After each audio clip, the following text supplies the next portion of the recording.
Kung gusto nyo ng basketball shoes, New Kyrie Antawan. Mabibili lamang sa halagang $2,199. I-click lamang ang link sa comment section. Kilala si Cousins sa kanyang masidhing damdamin at minsang mainit na pag-uugali sa court at kitang-kita ang kanyang galit matapos ang sunod-sunod na mga perceived missed calls ng mga official. Lumala ang sitwasyon nang sumigaw si Cousins ng mga malalaswang salita sa mga referees dahil sa pakiramdam niyang hindi pantay ang kanilang pagtawag ng mga fouls. Hindi natapos dito ang tensyon. Sa isang sandali ng matinding frustration at hindi makapaniwala, tinuruan ni Cousins ng dirty finger ang mga referees, isang malinaw na pagpapahayag ng kanyang pagkadismaya. Ang kanyang paglabas ng galit ay dulot ng paulit-ulit na pakiramdam na hindi pantay ang officiating. Sa buong laro, naniniwala siyang hindi niya nakukuha ang tawag na nararapat sa kanya, na nagresulta sa kanyang eksplosibong reaksyon. Ramdam na ramdam ang kanyang pagkadismaya at ang kontrobersyal na galaw na ito ay mabilis na naging usap-usapan sa mga fans at analysts. Si Cousins na sumali sa Taiwan Mustangs kasama si Dwight Howard para sa Asian Tournament noong Hulyo ay nagdala ng kanyang mataas na profile na presensya at competitive spirit sa liga. Gayunpaman, ang kanyang kamakailang aksyon ay nagbigay diin sa mga hamon na kinakaharap niya sa pag-angkop sa iba't ibang estilo ng officiating at pagpapanatili ng composure sa ilalim ng pressure. Ang insidente kay Cousins ay nagpapakita ng intensity at passion na dinadala niya sa laro, ngunit nagsisilbi rin itong paalala ng kahalagahan ng pagpapanatili ng profesionalismo. Ang Taiwanese League na malugod na tinanggap si Cousins para sa kanyang talento at karanasan ay ngayon humaharap sa hamon ng pagharap sa resulta ng kanyang mga aksyon. Anong masasabi niyo mga kaibigan sa ginawa ni Cousins?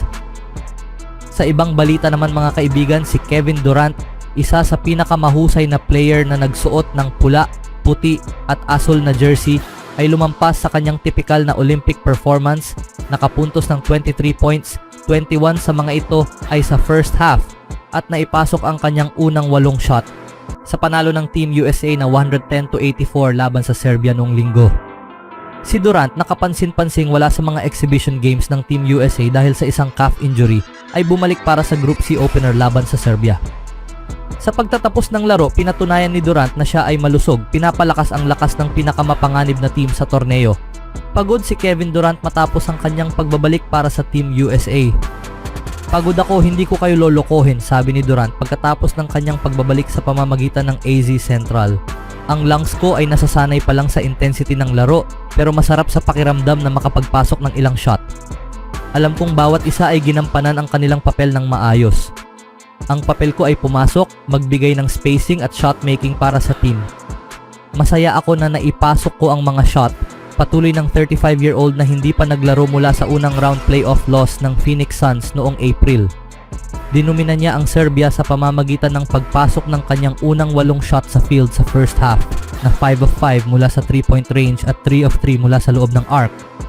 Palaging mahusay si Durant sa pagsuot ng USA jersey, hawak ang titulo bilang all-time leading scorer ng programa at naghahangad ng record na ika-4 na Olympic gold medal sa men's basketball.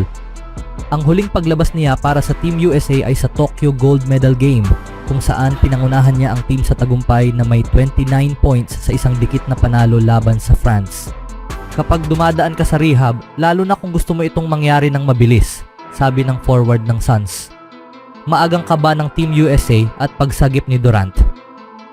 Kahit na puno ng MVPs at NBA champions, mukhang kinabahan ang United States sa first quarter ng kanilang Olympic opener.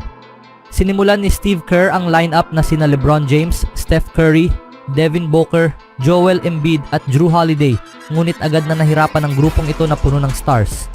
Maikli ang oras nyo magkasama. May mga araw na maganda ang araw ko at pagkatapos ay nagkaroon ako ng kaunting setback dito at doon. Kinakabahan ako ng kaunti, dagdag ni Durant. Naglaro si Durant ng higit sa 6 na minuto sa first at second quarter, nakapuntos ng 14 mahalagang puntos na doble ang output ng anumang ibang player sa alinmang team sa puntong iyon. Si KD ay palaging isang game changer para sa Team USA sa mga international na kompetisyon at muli itong napatunayan sa kanyang performance. Tinapos niya ang first half sa pamamagitan ng pagkuha ng 5 puntos sa huling 36 seconds. Sa nalalabing-6 na segundo, nag-timeout ang Team USA at bumuo si Kerr ng isang play na tampok sina Stephen Curry, LeBron James at Durant tatlo sa pinakamagaling na player sa kasaysayan ng NBA, lahat ay may championships, MVPs at finals MVPs. Nagbigay si Curry ng baseline screen para kay Durant at ipinasa ni James ang bola direkta sa shooting pocket ni Durant. Na-shoot ni Durant ang isang fade-away jumper at pagkatapos ay bumagsak ng patihaya na nagbigay sa US ng 58-49 na kalamangan sa halftime. Si Kevin Durant ay may game high na 23 points at nang siya ay lumabas sa laro na may natitirang 5 minutes 33 seconds, siya ay binati ng isang respetadong palakpakan mula sa mga manonood. Pagkatapos ng laro, nagpahayag si LeBron James ng mataas na pagkilala sa kanyang NBA karibal na sinasabing maganda na magkasama sila sa isang team ng ikawalong nangungunang scorer sa kasaysayan ng liga. Marahil ang tanging taong mas masaya kaysa kay LeBron James na makasama ulit si Kevin Durant ay si Steve Kerr na nanalo ng 2 titulo sa 3 season bilang coach ni Durant sa Golden State Warriors. Alam ni Kerr kung ano ang pakiramdam ng muling pagsama kay Kevin Durant pagkatapos ng pagbabalik mula sa injury. Marahil higit sa sinumang player na nakasama ko, kapag bumalik siya mula sa mahabang pagkawala hindi mo ito mapapansin, sabi ni Kerr pagkatapos ng laro, ayon kay Dwayne Rankin ng AZ Central. Paano nga ba nagawa ni Kevin Durant na magmukhang napakaayos kahit na na-miss niya ang isang buwan ng Team USA practices? Naglalaro na ako ng bola buong buhay ko kaya pinasimple ko ito, sabi ni Durant matapos ang kanyang unang 5-on-5 na action mula noong April ayon kay Brian Windhorst ng ESPN.com. At kapag nahawakan ko na ang bola, aggressive na ako. Hindi masamang game plan kung tatanungin mo ako. Si Steve Kerr na may record na 3-1 sa kanyang career laban kay LeBron James sa NBA Finals ay binigyang diin kung gaano kalaki ang epekto ng 39-year-old na player. Si LeBron ay nagiiwan ng kanyang bakas sa laro sa napakaraming iba't ibang paraan, sabi ni Kerr. Hindi lang ito ang kanyang kasanayan at lakas at laki, kundi pati na rin ang kanyang emosyon, kanyang kumpiyansa. Ang paraan kung paano niya pinupuno ng enerhiya at kumpiyansa ang aming team sa edad na 39 ay talagang kamangha-mangha. Haharapin ng Team USA ang South Sudan sa kanilang susunod na laro sa Miyerkules. Si Stephen Curry ay nag-e-enjoy sa panahon kasama si Kevin Durant sa Olympics. Isa sa mga subplots ng Team USA Basketball sa Olympics ay ang muling pagsasama ni na Stephen Curry at Kevin Durant bilang magkakampi. Ang duo ay naglaro ng magkasama sa loob ng 3 season mula 2016-2019 na may 3 NBA Finals appearances at 2 championships sa panahong iyon. Iniwan ni Durant ang Warriors sa free agency at pumirma sa Brooklyn Nets para sa 2019-2020 season. Sina Stephen Curry at Kevin Durant ay bumuo ng isa sa mga pinakamagaling na duo sa NBA kahit na ito ay panandalian lamang. Ang Olympics ay nagbibigay ng pagkakataon sa mga fans na makita kung ano ang maaaring nangyari kung hindi umalis si Durant sa Warriors.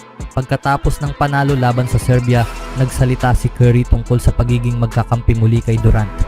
Iyan ang kagandahan ng karanasang ito, muling pagsindi ng ilang lumang apoy kasama si KD, sabi ni Curry. Wala siyang ginagawa na nakakagulat. Napaka-perpekto niya sa first half. Nakakuha siya ng 21 o ganoon. Ito ay espesyal at sanay na siya sa stage na ito. Siya ang all-time lead scorer sa USA basketball history dahil sa isang dahilan. Ang galing makita siya. Alam kong gustong-gusto na niyang makalaro sa lahat ng exhibition window. Kaya masaya akong makita siyang maglaro, magsaya at mag-enjoy sa grupo. Ano ang masasabi niyo mga kaibigan? Always do it on my own, so I gotta get through it. And the only thing I know is to love what I'm doing. Never give up, never slow, till I finally prove it. Never listen to the no's, I just wanna keep moving. Keep my head up when I act, head up that's a fact. Never looking back, I'ma keep myself on track.